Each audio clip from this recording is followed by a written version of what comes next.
नमस्कार, मैं रवीश कुमार, पटियाला, प्रधानमंत्री और परमात्मा के प्रतिनिधि। आज का वीडियो ऐसे विषय पर है जिसके लिए मैं खुद को योग्य नहीं पाता हूं, लेकिन पत्रकार होने के नाते थोड़ी छूट मुझे भी मिलनी चाहिए। भारतीय आध्यात्म, दर्शन, आस्था के इतिहास में यह दुर्लभ क्षण आया है। प्रधानमंत्री मोदी कन्विंस हो चुके हैं कि उन्हें परमात्मा ने भेजा है।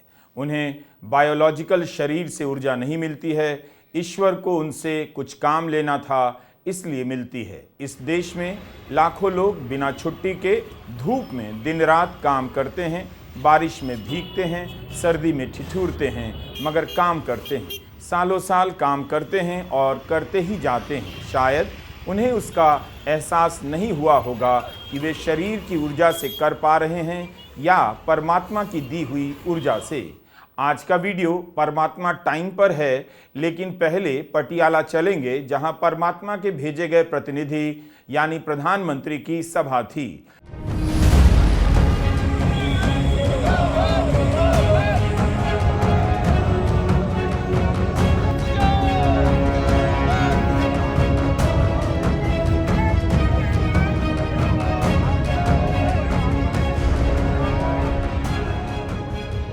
पंजाब में बीजेपी के उम्मीदवारों का किसान भारी विरोध कर रहे हैं।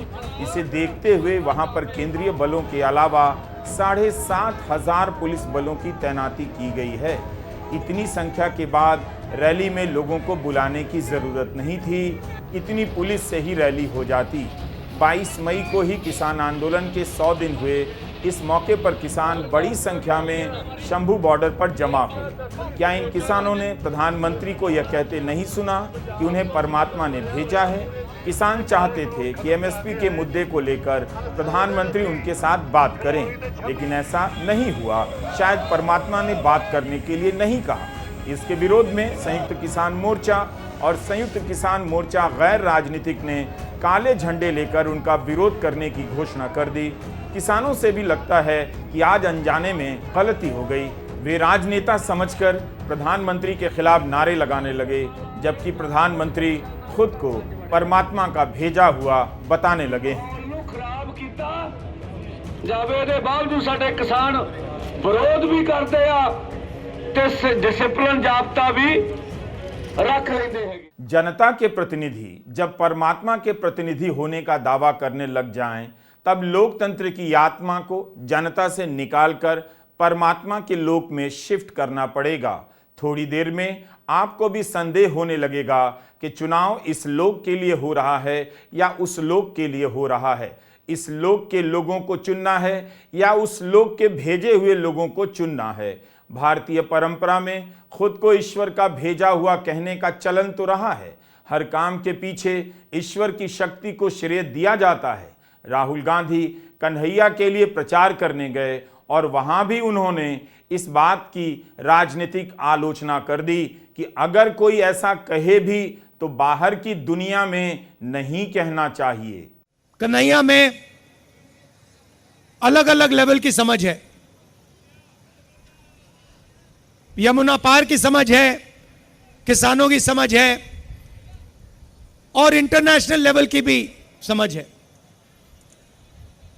मगर अगर एक दिन कन्हैया मुझसे मिलने आए और मुझे कॉन्फिडेंस में लेके सुनो और मुझे कॉन्फिडेंस में लेके बंद कमरे में कह दे कि राहुल जी,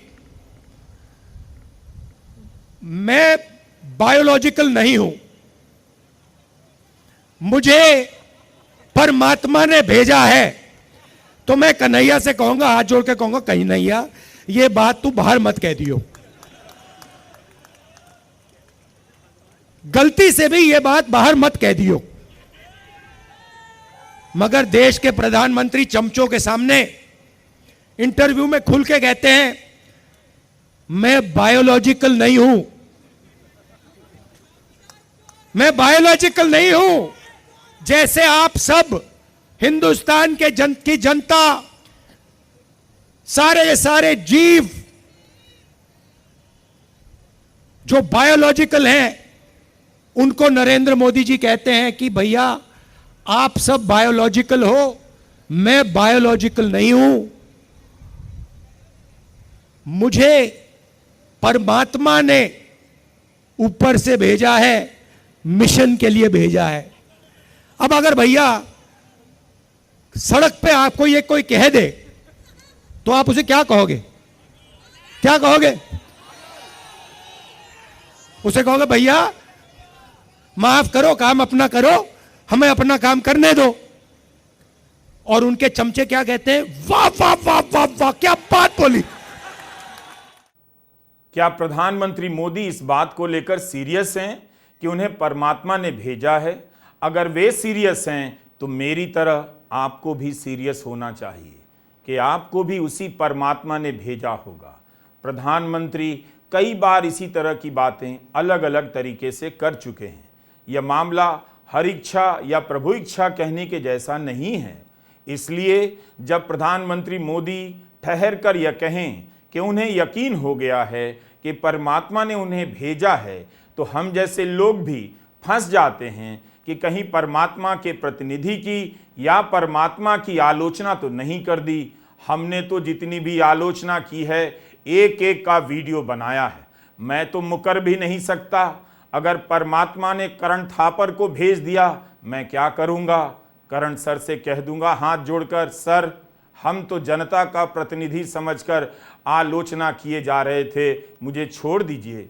अच्छा हुआ प्रधानमंत्री ने किसी देवता का नाम नहीं लिया, परमात्मा कहा। आत्मा और परमात्मा निराकार स्वरूप हैं तो खतरा कम होना चाहिए। प्रधानमंत्री मोदी बार बार खुद को धर्म के केंद्र में लाने के 100 तरीके अपनाते रहे हैं ताकि उनकी बातों की आलोचना आस्था की आलोचना लगने लग जाए।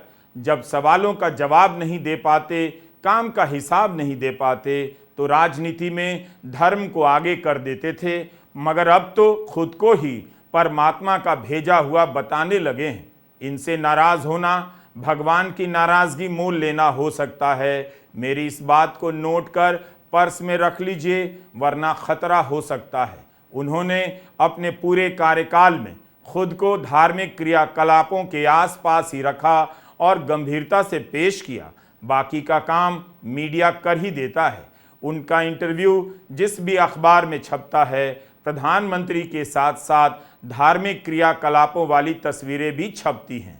चुनाव आयोग से गुजारिश है कि वह इस बात का सत्यापन करे कि प्रधानमंत्री को किसने भेजा है, जनता ने या परमात्मा ने।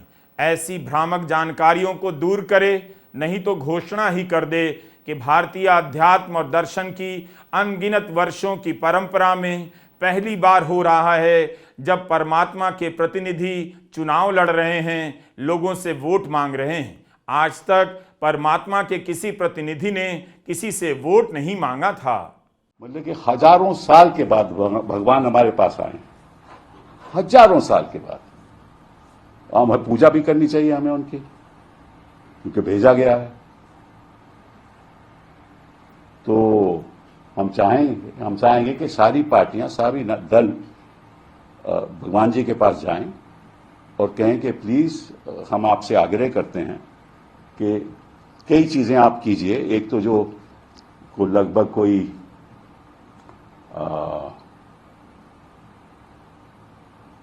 80 करोड़ लोग हैं जो इस देश में गरीबी में बेचारे प्रस्त हो गए हैं, उनका उद्धार कीजिए और उनके लिए कुछ मतलब उनके बैंक अकाउंट में 15 लाख तो डालिए। उनको भी अच्छा लगेगा कि भगवान ने कुछ ना कुछ तो दिया, कभी ना कभी तो दिया। और बाकी जो पानी की व्यवस्था है, बेचारों की सैनिटेशन की व्यवस्था है, आप उसको तुरंत मतलब कि भगवान राम ने तो सब कुछ त्याग दिया था, तो आपने भी जो हम जिंदगी बिताते हैं आपने सब त्याग दी वो, क्योंकि आपको जनता के लिए आए हैं यहाँ भगवान के रूप में।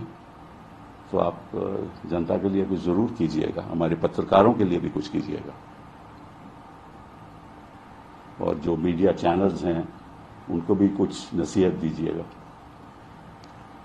और बाकी हमें तकलीफ होगी तो हम आप ही के पास आएंगे, हम तो अब कहीं और जा नहीं सकते। एक बार हमें ये जानकारी हो गई। केवल मैं नहीं, सब कोई फंस गया है। वही बच गया है जिसने कहा था पेट्रोल 5,000 रुपये लीटर हो जाए तब भी वह मोदी मोदी करेगा।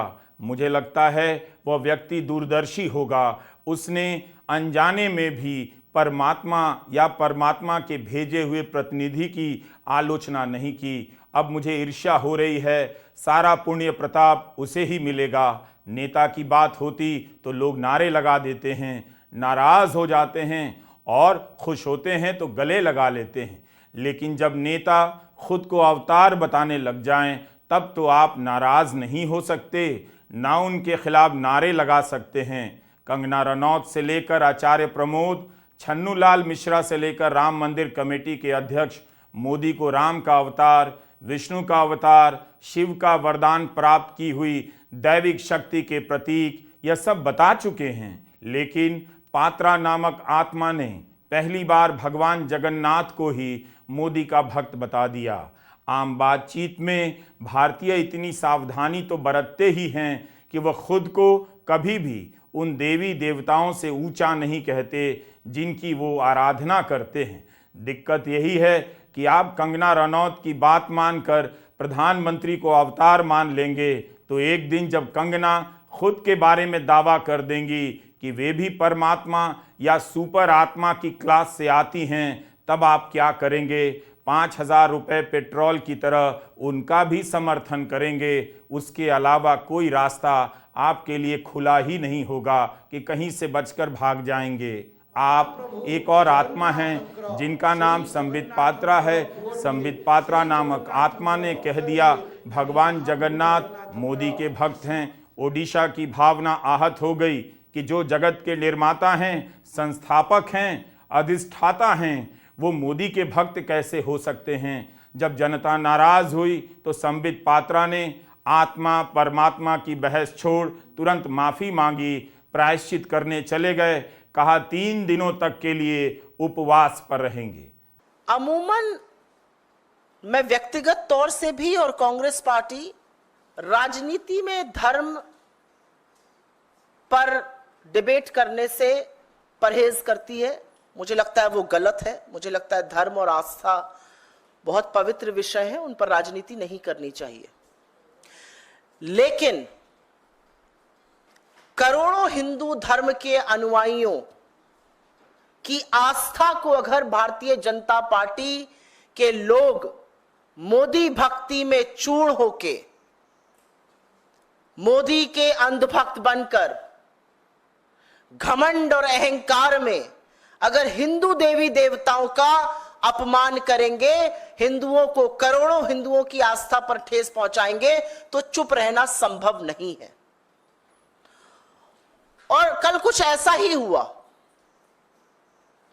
भाजपा के राष्ट्रीय प्रवक्ता, पुरी से उनके लोकसभा के उम्मीदवार संबित पात्रा ने दुनिया को अचंभित कर दिया यह कहकर कि महाप्रभु भगवान जगन्नाथ नरेंद्र मोदी के भक्त हैं।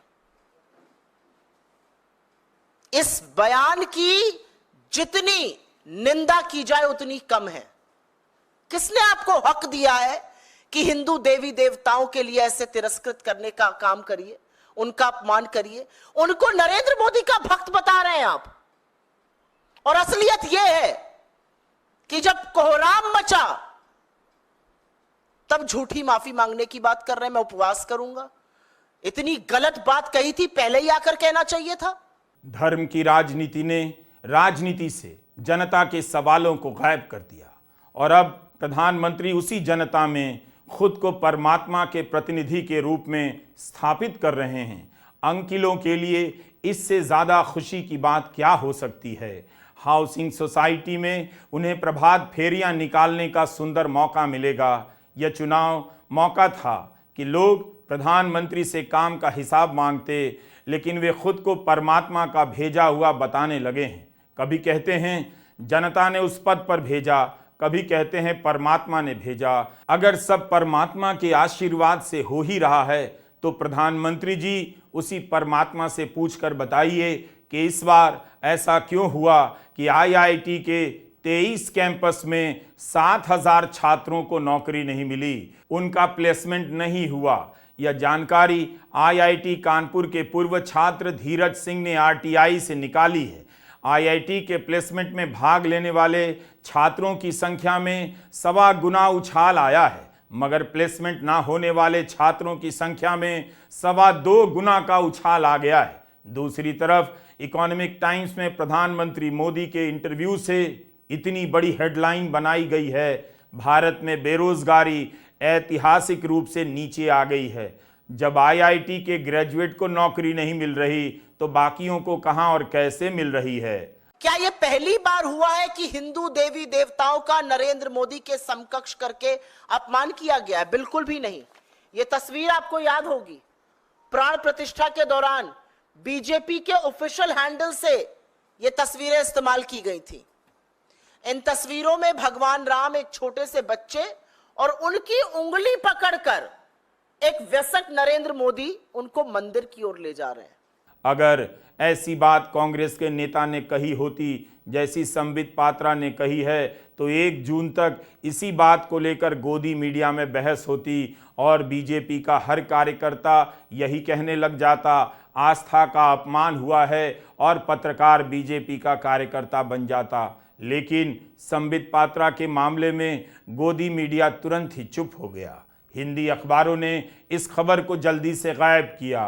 पात्रा तो माफी मांग रहे हैं, उपवास रख रहे हैं, मगर प्रधानमंत्री खुद को परमात्मा का दूत बता रहे हैं, यानी वे दैविक होने का दावा कर रहे हैं।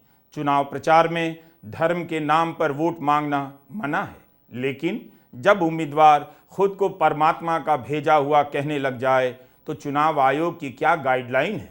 जनता क्या समझकर वोट दे? परमात्मा के प्रतिनिधि को देखकर वोट दे या उनके काम का हिसाब करे? प्रधानमंत्री मोदी अपने इंटरव्यू में इन बातों के लिए शब्दों का चयन बेहद सावधानी और सुंदरता से करते हैं। राजतंत्र में होता था जब राजा खुद को ईश्वर का प्रतिनिधि बताया करते थे। मुझे उम्मीद है प्रधानमंत्री ऐसा नहीं सोचते होंगे, क्योंकि वे शहजादा बोलकर राहुल गांधी की कितनी आलोचना करते हैं। परमात्मा के भेजने का मतलब है उनका दैविक चयन हुआ है, जनता ने नहीं, दैविक शक्ति ने उनका चयन किया है। यूपीएससी की भूमिका तो नजर भी नहीं आती। जनता चुनाव करती है, कई उम्मीदवारों में से कोई एक चुनकर आता है। क्या प्रधानमंत्री मोदी खुद को राजा की तरह कायम करना चाहते हैं? संसद के उद्घाटन के समय जब वे संगोल लेकर चल रहे थे तब एक तरह से राजतंत्र की परंपरा को ही दोहराते नजर आ रहे थे। अपने इंटरव्यू में प्रधानमंत्री मोदी यह भी जोर देते हैं कि इस बात के लिए लेफ्टिस्ट उनकी धज्जियां उड़ा देंगे। लेफ्टिस्ट लोगों ने वैसा तो नहीं किया, उन्हें भी पता है कि इस पर बहस करने गए तो जनता के मुद्दे लापता हो जाएंगे। न्यूज़ 24 को दिए एक इंटरव्यू में प्रधानमंत्री मोदी कहते हैं, शायद परमात्मा ने ही मुझे किसी काम के लिए भेजा है, किसी पर्पस के लिए भेजा है, और वही मुझे इस पर्पस की पूर्ति के लिए कोई दिशा भी देता है। शायद कोई दैवीय शक्ति कहो, कोई ईश्वरीय शक्ति कहो, उसके बिना यह सब संभव नहीं है। तो मैं तो उसी के हवाले हूँ, लेकिन वो दिखता नहीं है। ये जो विनम्रता है वो किसी में नहीं है। यह उल्लेखनीय है कि प्रधानमंत्री ने यह बिल्कुल दावा नहीं किया कि वे ईश्वर को देख सकते हैं, शायद अगले चरण में कर दें। पर एक सवाल पूछा जा सकता है, जब परमात्मा ने उन्हें भेजा है, ईश्वर ने उन्हें चुना है, तो हर काम में इतना वक्त क्यों लग रहा है? लोगों की कमाई क्यों नहीं बढ़ रही है? 80 करोड़ लोग मुफ्त अनाज पर क्यों निर्भर हैं? उनकी और भी तो ज़रूरतें हैं। ये सब तो हाथ घुमाते ही हो जाना चाहिए था। मुझे घबराहट हो रही है। अगर प्रधानमंत्री ने दावा कर दिया वे जनता के नहीं परमात्मा के प्रतिनिधि हैं, तब क्या होगा? 2015 में प्रधानमंत्री के लिए राजकोट में एक मंदिर बना दिया। प्रधानमंत्री मोदी नाराज हुए, कुपित हुए, मंदिर को बंद कर दिया गया। तब उन्होंने कहा था, अगर आपके पास समय है, पैसा है, तो भारत को स्वच्छ बनाने में योगदान कीजिए। लेकिन अब तो वे खुद को परमात्मा का भेजा हुआ कहने लग गए हैं। आप लोग भी उनके अगले आदेश का इंतज़ार कीजिए कि आपकी भूमिका क्या होगी, कैसे पूजा करनी है, कैसे क्या व्यवस्था होगी। 2014 में प्रधानमंत्री ने खुद को प्रधान सेवक कहा था। आप जानते हैं जवाहरलाल नेहरू खुद को प्रथम सेवक कहलाना पसंद करते थे। 10 साल से प्रधानमंत्री सत्ता में हैं, लेकिन ये ब्रेकिंग न्यूज़ उन्होंने किसी को नहीं दी कि परमात्मा ने उन्हें भेजा है। अब तो हर चैनल से बोलकर इसे रूटीन न्यूज़ बना दिया है। यह पहली बार है जब प्रधानमंत्री खुद को परमात्मा का भेजा हुआ बता रहे हैं। हमारे लिए भी पहली बार है कि इस तरह के फालतू टॉपिक पर वीडियो बना रहे हैं, लेकिन मैं मिस नहीं करना चाहता। ऐसा कब होता है जब प्रधानमंत्री खुद को परमात्मा का भेजा हुआ होने का दावा करने लग जाएं। मैं चाहता हूं कि 1000 साल बाद जब लोग इस ऐतिहासिक घड़ी का इतिहास लिखें तो मेरा वीडियो भी उसमें शामिल हो। प्रधानमंत्री से तो नहीं कह सकता, लेकिन परमात्मा से ज़रूर कहूँगा कि मेरी कोई बात बुरी लगी हो तो माफ़ कर दें। आप देख रहे थे परमात्मा टाइम्स। नमस्कार, मैं रवीश कुमार।